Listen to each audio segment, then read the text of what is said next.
अस्सलामुअलैकुम। CSS for beginners की playlist में आज हमारा लेक्चर नंबर 3 है, जिसमें हम एक्सटर्नल स्टाइलिंग को पढ़ेंगे।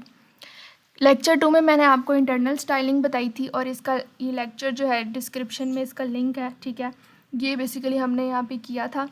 तो अभी हम लोग क्या करते हैं कि जो हमारा ये स्टाइलिंग है ना, इंटरनल स्टाइलिंग बेसिकली क्या होती है कि हेड के टैग के अंदर होती है। तो हमें सारी की सारी स्टाइलिंग को यहाँ से कर देते हैं रेज, क्रॉस कर दिया मैंने, ठीक है।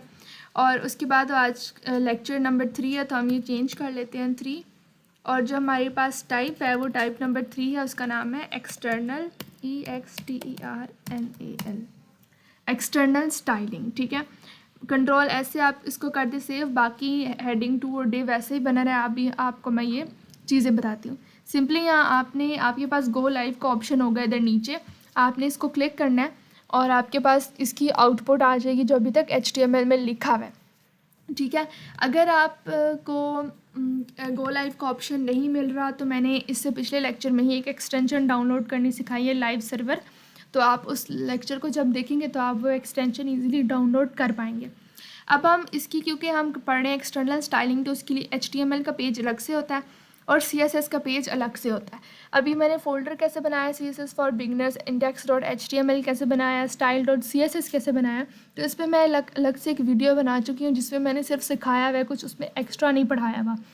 तो आप डिस्क्रिप्शन में जाएँ, ठीक है, डिस्क्रिप्शन बॉक्स में लिंक है, आप वहाँ से देखेंगे फोल्डर और स्टाइल ये फाइल्स कैसे बनती है।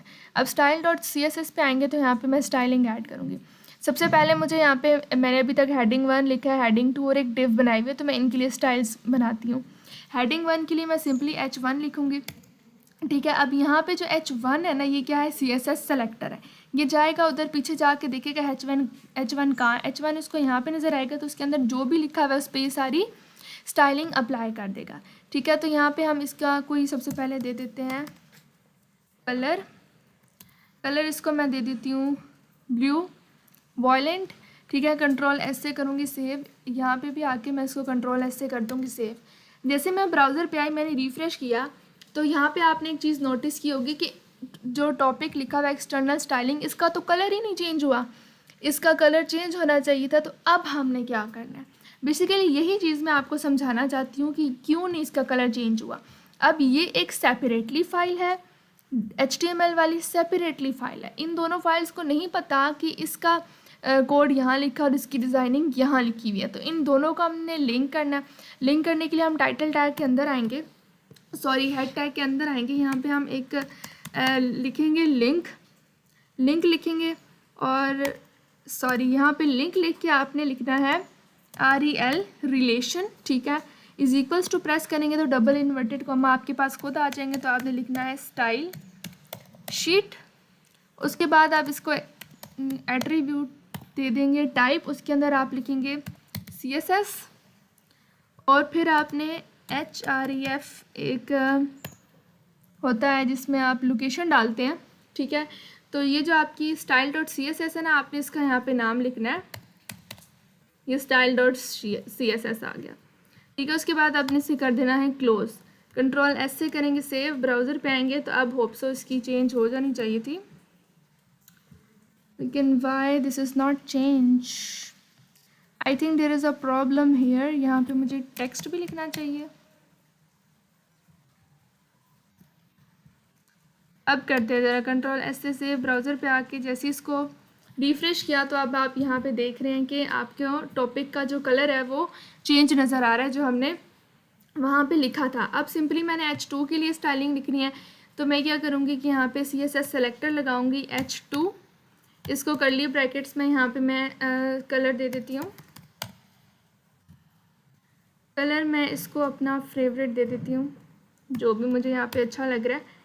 जैसे ही ब्राउज़र पे आएंगे तो अब वेब डेवलपमेंट का भी कलर आपको चेंज नज़र आ रहा है उसमें। उसके बाद मैं यहाँ पे कुछ और चीज़ें भी कर सकती हूँ बहुत सी, जैसे मैं कोई और कलर लिख सकती हूँ या कोई और फ़ॉन्ट फैमिली लिख सकती हूँ, तो आप कुछ भी यहाँ पे चेंज करवा सकते हैं। अभी हम लोग डिव की भी स्टाइलिंग ऐड कर लेते हैं, जो डिव हमने बनाई हुई थी उसका भी हम CSS सेलेक्टर लिखेंगे डिव, और इसको हम हाइट दे देंगे। आपको मैंने पहले भी बताया था कि जो डिव होती है ना, उसको जब तक आप लोग हाइट नहीं देते वो नज़र नहीं आती, जब तक हाइट विड्थ नहीं मिलेगी डिव नज़र नहीं आएगी। ठीक है, इसको मैं एक बॉर्डर भी दे दूँ साथ में। हमने बॉर्डर देना बहुत लाजमी है, क्योंकि बॉर्डर नहीं देंगे ना तो फिर पता कैसे चलेगा कि डिव कितनी है।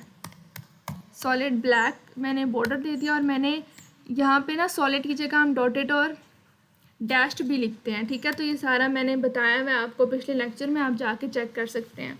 ये देखिए, यहाँ पे रिफ्रेश करने की भी ज़रूरत नहीं है, आपको पहले से एक अच्छी सी डिव नज़र आ रही है। ठीक है, तो ये बेसिकली कॉन्सेप्ट था हमारा एक्सटर्नल स्टाइलिंग का, जिसमें हमने HTML को अलग से एक फ़ाइल में लिखा और CSS को अलग से एक फ़ाइल में लिखा, और उन दोनों को हमने आपस में लिंक कर दिया with the help of link tag. और इसमें हम जो भी HTML का काम अलग लिखेंगे HTML वाली फ़ाइल में, CSS का काम हम अलग लिखेंगे CSS वाली फ़ाइल में। ठीक है, तो अभी देखिए मेरा जैसे ही कर्सर यहाँ पे गया तो मेरे पास एक पूरी कलर पैलेट ओपन होगी, जिसमें मैं कोई भी कलर सेलेक्ट करूँ ऊपर नीचे से तो वो यहाँ पे कलर आपको नज़र आ रहा है। अब मैं बाद में आपको पढ़ाऊँगी अगले लेक्चर में कि RGB क्या होता है, ईच एंड एवरीथिंग आपको नेक्स्ट लेक्चर में पढ़ाई जाएगी। अभी तक ये हमारा कॉन्सेप्ट था एक्सटर्नल स्टाइलिंग का। Thank you so much.